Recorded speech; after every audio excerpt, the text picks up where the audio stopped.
Assalamualaikum, salam sejahtera dan selamat kembali semula ke channel Abang dan salam Syawal. Terima kasih sangat-sangat sudi nak dengarkan cerita yang Abang nak sampaikan hari ini. Ini cerita Abang simpan, memang Abang kecut perut nak ceritakan. Abang tunggu budak rumah Abang semua balik, barulah Abang ceritakan. Cuma hari ini Abang dapat ditemani oleh seorang sahaja budak rumah yang lain kerja malam, kerja kilang. Jadi cerita kali ini disampaikan oleh seorang lelaki berkenaan dengan dia duduk sorang-sorang dekat rumah pakcik dia dan selepas itu ... Nanti Abang akan ceritakan. Jadi sebelum kita mulakan cerita, marilah kita sama-sama berdoa kepada Allah Ta'ala. Semoga Allah panjangkan umur, murahkan rezeki, berikan kesihatan yang baik untuk kita semua dan permudahkan segala urusan kita dunia dan di akhirat. Dan terima kasih juga kita ucapkan semoga Allah memberikan syurga buat mak ayah kita di atas jasa-jasa mereka yang telah mendidik dan membesarkan kita daripada kecil sampai dah besar macam sekarang.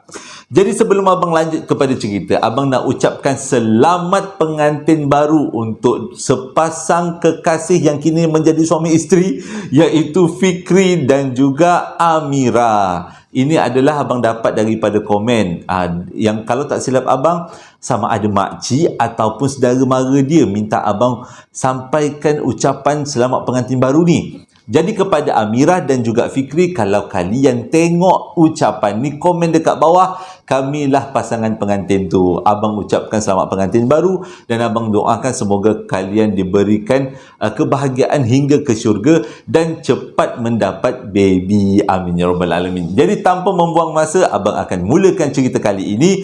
Pengalaman dari seorang lelaki yang bernama Lutfi. A'udzubillahiminasyaitanirrajim. Bismillahirrahmanirrahim. Abang tengah tengok lampu kowe sebenarnya, asyik baik biru.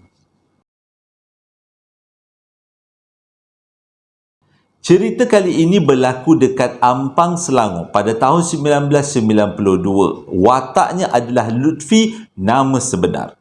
Abang Lutfi, kita panggil Lutfi je. Lutfi pada tahun 1992 baru habis SPM. Jadi dia kata cara terbaik bagi dia untuk membina kerjaya sebelum kahwin, nak kumpul duit adalah pergi bekerja dekat Kuala Lumpur. Bukan bermaksud kerja dekat kampung tu tak ada kerja, duduk kat kampung tak ada kerja, ada. Tapi lebih baik peluang pekerjaan banyak lagi dekat Kuala Lumpur. Pada tahun 1992, banyak syarikat-syarikat dibuka, nakkan mat-mat dispatch. Jadi itu adalah salah satu cara mengikut kata Lutfi untuk dia kerja dekat Kuala Lumpur dengan kelulusan SPM. Jadi dia pun kontak lah dengan pakcik dia yang duduk dekat Kuala Lumpur, dekat Ampang lah, lebih tepat lagi dekat Ampang. Pakcik dengan makcik dia ni, nak jadi cerita, belum lagi dikurniakan anak. Pakcik dengan makcik dia bekerja dalam sektor kerajaan. Boleh dikatakan orang besar-besar lah dekat kerajaan tu. Jadi disebabkan dia orang berdua ni belum ada anak, rumah pula teres 2 tingkat tengah KL dekat Ampang, rumah dekat komen besar, bilik ada 5. Dengan kata lain, memang menjadi tempat anak-anak buah, sama ada di pihak si pakcik atau di pihak di pihak si makcik untuk duduk dekat rumah tu. Semua ramai-ramai duduk rumah tu semata-mata untuk kerja dekat Kuala Lumpur. Pakcik dengan makcik ni pula punyalah bagus, tak ambil duit sewa. Akak duduklah. Diorang pun ada orang gaji. Jadi senanglah budak-budak ni semua nak bekerja kat Kuala Lumpur. Tak payah ke mana-mana, duduk rumah pakcik dengan makcik, makan terjaga, keselamatan terjaga. Jadi nak jadi cerita, bila Lutfi beritahu dengan pakcik dia sangatlah gembira. Sebabnya pada waktu tu rumah dia semua orang dah tak ada dah. Semua orang dah keluar, tinggal hanya seorang, iaitu Irfan. Jadi dia kata rumah pakcik dah tak ada dah, semua dah kosong, anak-anak buah dah tak ada, tinggal seorang aja anak buah makcik kau, namanya Irfan, dia kata. Dan dia duduk dekat bilik atas, nanti kau datang je lah bagi meriah-meriah rumah pakcik. Jadi selepas di setkan masa, setkan tarikh, akhirnya berangkatlah Lutfi daripada Lutfi lah daripada kampung ke Ampang. Dia turun dekat Pudu. Abang susah nak sebut sebab nak ingat-ingat tempat ni masalah sikit abang ni. Dia kata dia sampai dia dekat Pudu, pakcik dia pun jemput dia. Waktu tu dia kata petang Jumaat. Pakcik dia jemput dia dekat Pudu, dia pun bawa dia ke rumah Sampai dekat rumah disambutlah dengan makcik, disambutlah dengan orang gaji, diberi makanan yang bagus, diberikan bilik yang bagus. Bilik dia pula terletak dekat tingkat 2. Jadi pakcik dengan makcik dia cakap, kau boleh duduk dekat sini, buat macam rumah sendiri. Dengan kata lain, buat macam keluarga ni adalah mak ayah kau. Cuma satu je, jangan bawa masuk jangan bawa masuk perempuan. Hai, salah sebut. Okey, jangan bawa masuk perempuan. Jadi nak menjaga itu adalah ciri-ciri Islam yang baik lah. Keluarga Asia lah kan. Itu dia punya adab sopan dia. Jadi bila dengar syarat macam tu, tak adalah berat sangat. Okey je. Waktu tu petang ni. Waktu selepas maghrib, kalau ikut kata ceritanya Lutfi, waktu lepas maghrib, waktu lepas makan, pada waktu tu hanya ada Lutfi, pakcik dengan makcik dan juga orang gaji. Si Irfan belum lagi balik kerja. Jadi waktu tu tiba-tiba diorang semua dapat panggilan telefon. Panggilan telefon daripada hospital. Pakcik dia yang angkat. Lepas tu pakcik dia menjerit, Allahu Akbar. Pakcik dia cakap macam tu. Jadi tiba-tiba pakcik dia macam menggigil-gigil. Semua orang dalam keadaan yang cuak dan kecoh pada waktu tu. Kenapa pakcik dia bertindak macam tu selepas dapat panggilan telefon? Dalam keadaan nada bergetar-getar, pakcik dia beritahu Enol accident. Ingat nama ni Enol. Jadi bila dengar macam tu, mengurut dada makcik dia ni. Jadi bila pakcik dia beritahu Enol sekarang berada di hospital Kuala Lumpur, dirawat di sana dan kecederaan dia sangat teruk. Dia punya motor memang betul-betul dah tak boleh pakai. Jadi pakcik dengan makcik dia ni pun berkemas-kemas teruslah menuju ke hospital. Jadi lepas pakcik dengan makcik dia pergi ke hospital lebih kurang pukul 9 lebih lah macam tu. Dia tinggal dekat rumah tu adalah si Irfan seorang-seorang. Abang salah nama ke? Lutfi. Tinggal Lutfi seorang-seorang dekat rumah tu. Sebab orang gaji memang tak duduk di situ. Orang gaji datang kejap-kejap aja. Bila dah habis pukul 10 malam, orang gaji balik lah. Tinggallah Lutfi seorang-seorang dekat situ. Lutfi kata waktu tu dia takut jugalah. Dia kata dia takut, dia seram juga. Tapi dia fikir kejap lagi Irfan balik. Jadi tak adalah takut sangat. Jadi dia pun naik dekat bilik yang telah disediakan khas untuk dia. Dan dia pun ambil semayang isyak. Lepas dah habis semayang, dia pun buka lah Yasin. Dia baca lah Yasin waktu tu. Mengaji punya Yasin. Tiba-tiba lebih kurang pukul 10 dekat pukul 10 malam lah macam tu. Tiba-tiba panggilan telefon berdering dekat tingkat 1. Bergeraklah si Lutfi ni turun ke tingkat 1 sampai dekat bawah. Dia pun angkatlah telefon. Dalam keadaan nangis-nangis, pakcik ni beritahu Enol dah meninggal dunia. Pada waktu tu tak tahu perasaannya macam mana sebab si Lutfi ni tak kenal pun Enol tu siapa Enol tu. Dia pun tak tahu. Dia kan aja lah, dia kata. Yelah pakcik, salam takziah. Jadi lepas habis dia berbual dengan pakcik dia dalam panggilan telefon, dia pun naik dekat bilik dia dengan tujuan adalah untuk membacakan surah Yasin. Okay. Jadi dia pun sampai dekat bilik dia pun buka Yasin, dia bacalah Yasin. Semula dia hadiahkan untuk Enol walaupun dia tak tahu nama sebenarnya siapa. Tengah-tengah baca Yasin tu lebih kurang pukul 11 malam lah macam tu. Tiba-tiba dia dengar pintu depan terbuka. Mula-mula dia ingatkan pakcik dengan makcik dia balik.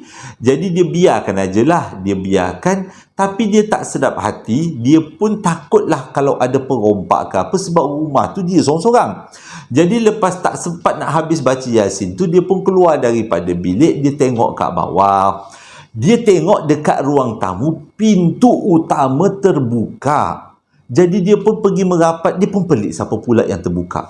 Waktu dia nak tutup pintu utama tu, dia nampak dekat ruang tamu si Irfan tengah baring. Maksudnya mungkinlah yang buka pintu tu adalah Irfan. Irfan tengah baring, dia meneleku tangan dia macam ni kata.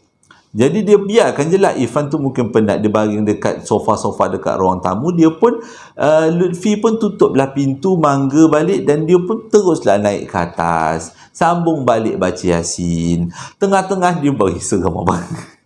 Tengah-tengah dia baca Yasin tu, Tiba-tiba dia dengar ada orang naik tangga. Jadi dalam otak dia mungkin siapa nama tadi, Irfan. Mungkin si Irfan ni nak masuk dalam bilik ke apa ke. Jadi dia biarkan aje lah orang naik tangga, lepas tu bunyi tapak kaki tu masuk dekat dalam bilik sebelah, iaitu bilik Irfan. Sebelah bilik Lutfi, bilik Irfan. Jadi masuk dekat bilik tu, dia tutup pintu. Dengarlah macam Irfan mengemas-mengas barang. Dia macam kemas benda-benda keras, macam kemas buku-buku. Jadi si Lutfi ni biar je lah, dia tak naklah ganggu. Sebab tadi dia tengok Irfan tengah baring, mungkin kepenatan kerja. Jadi dia pun duduklah dekat dalam bilik, duduk baring. Tak tahu nak buat apa kan. Dia kata dia duduk baring, terkebil-kebil sambil dia dengar bunyi bilik sebelah macam dikemas-kemas. Cuma kemas tu agak keras-keras sikit lah, macam menghempas-hempas barang. Dia pun tak faham kenapa Irfan kemas barang macam tu. Jadi waktu tu dia kata dia berharap janganlah Irfan masuk dekat dalam bilik air. Sebabnya bilik air mereka berdua adalah bilik air yang berkongsi. Dengan kata lain, kalau salah seorang daripada mereka masuk dalam bilik air, seorang lagi tak boleh masuk. Dan seorang yang tak boleh masuk tu akan dengar bunyi apa dalam bilik air tu. Tapi apa yang diharapkan meleset. Tak lama lepas tu tiba-tiba dengarlah pintu bilik air dibuka. Ni yang seramnya. Bila bilik air dibuka, dengar macam ada orang mandi. Tapi tak ada masalah pun, kata Lutfi. Mungkin Irfan mandi. Tapi waktu Irfan mandi, bau darah kuat betul keluar daripada bilik tu. Dia memang biasa dengan bau darah, terutama darah ayam. Sebab dekat kampung dia memang suka tolong buat kerja tambahan, buat part time lah dekat kedai sembelih ayam dekat kampung Lutfi. Lutfi kata, jadi dia memang kenal sangat bau darah. Memang bau darah tu kuat datang daripada bilik air. Dia pun tak naklah fikir yang bukan-bukan, sebab yang mandi dalam bilik air pada waktu tu adalah Irfan. Okey je lah. Mungkin dia terluka ke, mungkin dia picit jerawat ke kan. Kalau nak kata datang bulan, teruk nak abang rasa. Takkanlah datang bulan kan. Jadi dia kata biarkan aje lah. Dia biarkan si Irfan mandi. Lamalah juga Irfan mandi. Dia lebih kurang 20 minit. Mandilah. Selepas habis mandi, Irfan pun keluar daripada bilik air. Yang si Lutfi ni pasang je lah telinga. Sebabnya dia pasang telinga. Sebabnya dia pun tak tahu nak buat apa dekat dalam bilik kan. Dia okey je lah.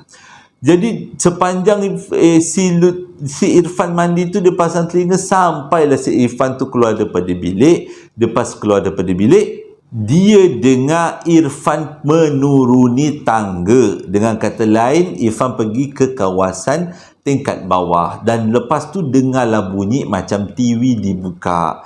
Waktu tu si Lutfi ni nak pastikan sama ada TV tu, bunyi tu datang daripada rumah diorang ataupun datang daripada rumah jiran.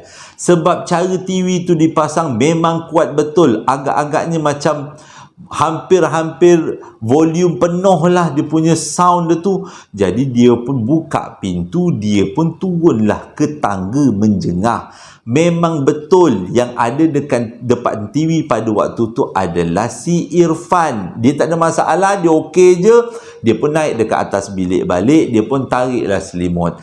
Tapi tak tahu kenapa dia rasa seram, sebab bilik dia pada waktu tu dah dipenuhi dengan bau darah yang sangat pekat. Dia rasa macam tak sedap hati pula. Bila dah tak sedap hati macam tu, si Lutfi ni pun teringatlah pesan bapak dia. Kalau dah takut sangat, pergilah cari tasbih, berzikirlah untuk tenangkan hati. Menggagau-gagau cari tasbih, jumpa. Dia pun bertasbih lah. Tapi semakin keras dia bertasbih, makin banyak dia bertasbih, makin kuat bunyi TV yang datang daripada tingkat bawah. Dia pun pelik. Memang tak pekak ke apa si Irfan ni dengar TV kuat-kuat dalam hati lah tu. Dia tak cakap kat mulut, dia cakap dalam hati lah. Jadi lepas macam tu dia tegur, entahlah, dia kata banyak kali juga terdetik dalam hati dia, lebih baik kau tutup je lah TV tu, tidur dah tengah-tengah malam ni, dah lah pakcik dengan makcik tak ada meninggal, pergi tengok orang meninggal kan. Jadi dia kata dalam hati macam tu. Entah macam mana, TV tu bunyi macam orang tutup TV. Oh, dengar pula dia kata doa dia. Okey lah. Lepas tu dia pun biarkan keadaan betul-betul sunyi waktu tu, dan dia dah rasa seram dengan bau darah yang kuat, dan dia tengok keadaan Irfan tu macam pelik-pelik, dia pun dah rasa seram. Dia pasang telinga sambil berzikir, dengar Irfan naik tangga. Jadi fikir dia Irfan ni nak pergi menuju ke bilik dia lah. Tapi dia punya sangkaan meleset. Irfan berjalan dekat depan bilik dia dan Irfan ketuk pintu bilik dia. Pada waktu tu Lutfi rasa macam berdegau jugalah. Dia kata tak tahulah kenapa, walaupun Irfan tu manusia, bukannya makhluk alam sebelah, tapi dia rasa seramnya lain macam. Sebab daripada mula-mula dia jumpa Irfan dekat tingkat bawah, waktu Irfan balik tadi, Irfan senyap tak bercakap, tak macam orang. Tapi dia diamkan aje lah. Nak buka ke tak nak, nak buka ke tak nak, dia kata pintu ni. Tapi dia bermalas-malas, berlambat-lambat, akhirnya dia buka lah pintu. Waktu dia buka pintu, buka je pintu, rupanya Irfan dah gedegung tutup pintu bilik sebelah dia. Dia pun dah masuk bilik. Jadi dia pun baring lah. Lutfi pun baring lah semula. Ini yang abang tak boleh bayang ni. Tiba-tiba si Lutfi dengar Irfan menangis. Seram abang. Ui, meremang tu kau. Dia dengar Lutfi menangis teresak-esak. Waktu tu dia tak tahulah kenapa Lutfi tu Irfan tu menangis. Tapi semakin kuat dia menangis, makin kuat bau darah. Waktu tu dia kata dia tak lepa. Dia terus zikir La ilaha illallah, la ilaha illallah. Sebab dia rasa macam ada yang tak kena dengan si Irfan. Okey. Tapi dia kata bunyi menangis tu betul-betul buatkan dia tak tenteram. Menangis dalam keadaan sedih, menangis dalam keadaan sakit, dan ada kalanya dia mengerang macam minta tolong. Tu macam dia kata bukanlah bunyi minta tolong, tapi mengerang macam minta tolong. Tak tahulah macam mana nak jelaskan. Tapi itulah yang dia dengar. Dia berharap pada waktu tu cepatlah pakcik dengan makcik dia balik. Dia dah tak tahan ni duduk dekat sini ni. Diterbani dengan Irfan yang pelik-pelik perangainya. Selang lebih kurang setengah jam, dekat pukul 12, pakcik dengan makcik balik. Dengarlah pintu bilik dia terbuka. Pintu rumah terbuka. Lepas tu tak lama tu dengar ada orang ketuk pintu dia. Tapi dia tahu yang ketuk pintu dia adalah pakcik dia. Sebabnya dia ketuk pintu, dia panggilkan Lutfi. Betul lah pakcik dia. Tapi waktu tu dia perasan dekat bilik sebelah, iaitu bilik Irfan, dah tak ada lagi bunyi orang menangis. Dia diamkan aje lah. Jadi bila dia buka pintu, dia tengok pakcik dia dah menjejes air mata. Dia pun ajak pakcik dia masuk dalam bilik. Dia peluk pakcik dia. Dia cakap dengan pakcik dia, sabarlah Enol dah meninggal, sabarlah. Tu lah dia kata pakcik. Kata pakcik tak sangka Enol meninggal. Pakcik sayang Enol macam anak pakcik sendiri. Jadi si Lutfi ni cuba tenangkan. Habis-habis pakcik tu dah tenang. Pakcik tu balik dekat bilik dengan makcik. Dan tinggallah si Lutfi sorang-sorang dalam keadaan kebingungan. Dia tak tahu macam apa benda yang dihadapi pada waktu tu. Pada malam tu akhirnya si Lutfi tertidur dalam keadaan yang bingung. Sebab dia tak tahu kenapa Irfan berperangai pelik, dan dia tak tahu, dia kesian dengan pakcik dia lah. Dia kesian dengan pakcik dia kan kematian anak buahnya kan. Esok paginya diorang pun bangunlah awal, lebih-lebih kurang lepas-lepas subuh, terus-teruslah dah ada sarapan. Sarapan tu dibeli oleh orang gaji lah, orang gaji dengan pakcik dengan makcik dia.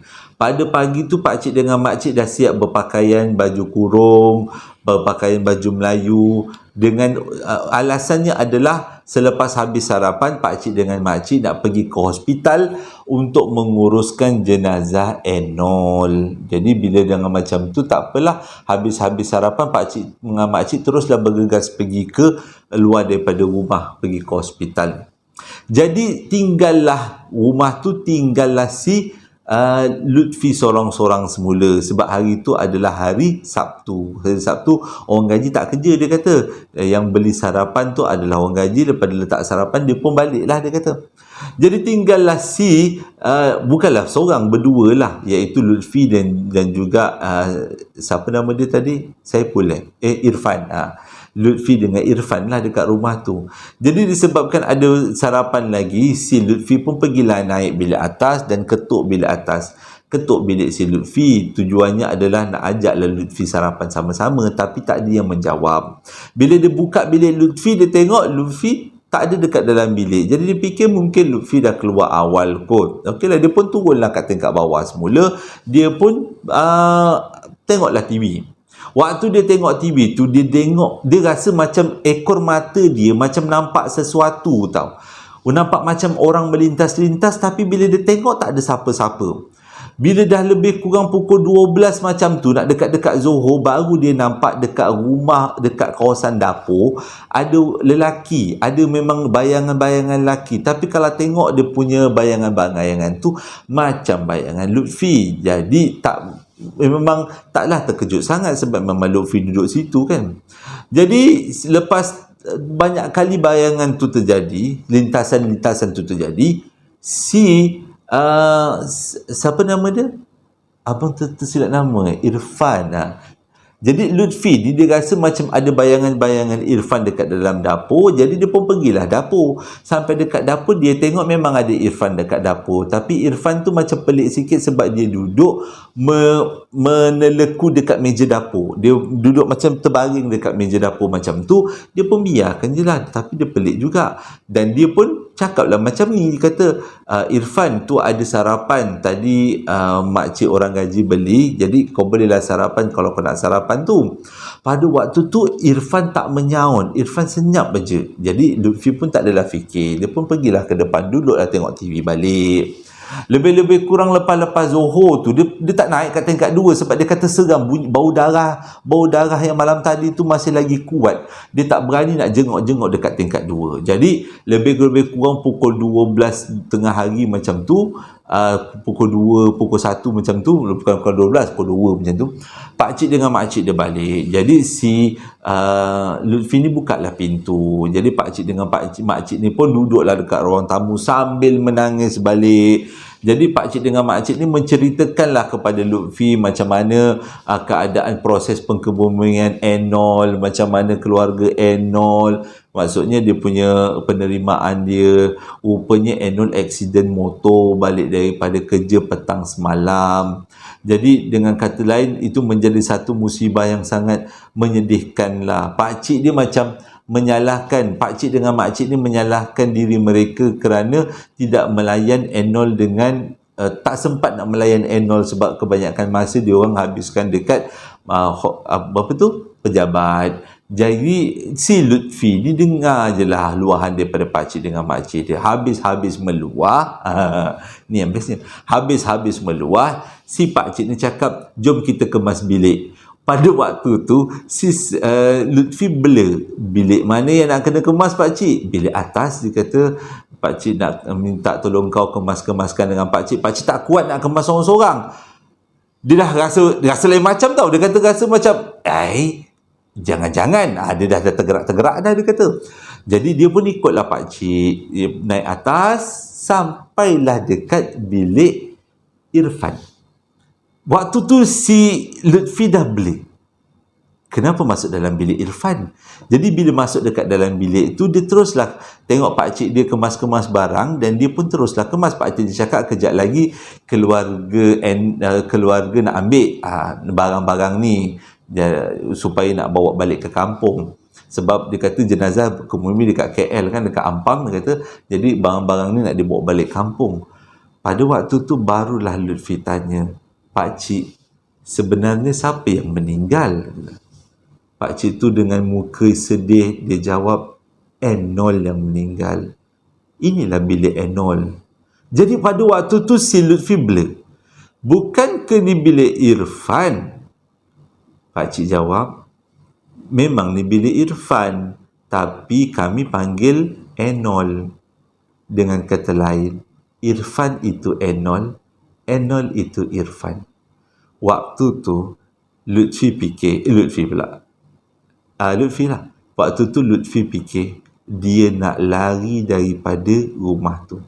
Sebabnya malam-malam seterusnya dia akan terpaksa duduk bersebelahan bilik yang malam sebelumnya dia dengar Enol ataupun Irfan balik. Abang tak tahu macam mana kalau abang mengalami situasi tu. Tapi abang yakin abang keluar daripada rumah tu. Itu tak terjadi pada Lutfi. Lutfi ambil keputusan dia tak keluar daripada rumah tu. Dia tak ceritakan hal tu pada keluarga siapa-siapa pun. Sebab dia tahu kalau diceritakan mungkin akan menjadi fitnah. Mungkin akan orang berfikir yang bukan-bukan kepada almarhum. Jadi dia simpan cerita ni daripada tahun 92 sampailah tahun 2022 diceritakan kepada abang untuk abang sampaikan. Selalunya abang jumpa cerita macam ni dekat filem. Abang tak sangka sangat-sangat abang dapat email cerita tentang orang yang pernah mengalami seseorang yang sudah meninggal dunia balik. Patutlah pada waktu tu, waktu dia ajak sarapan, si Irfan tak menyaut. Dan dia pelik pada waktu tu kenapa Irfan sepanjang malam diam. Dan tindakannya pelik-pelik. Rupanya itulah Enol. Dan itulah juga Irfan. Orang yang sama yang meninggal akibat kemalangan.